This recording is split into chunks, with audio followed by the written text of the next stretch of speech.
gallego, de tantos que marchaban, arribó a tierras de Cuba cuando aquel pueblo peleaba para ser independiente. Él se unió a aquella causa, como otros muchos gallegos que en la manigua luchaban. Era un valiente mambí, combatió en 100 batallas.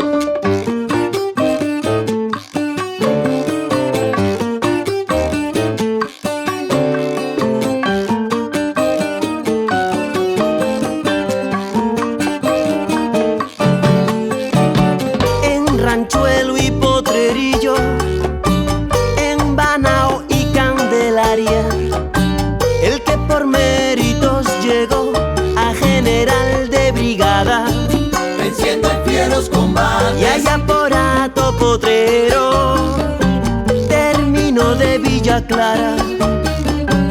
Aquel heroico gallego cayó herido de bala. El general Villamil cayó herido de bala. Antes de cerrar los ojos nombró la aldea que tanto amaba. El general Villamil cayó herido de bala y con su sangre regó la noble tierra, tierra cubana. Amante de la justicia, de aquella noble causa,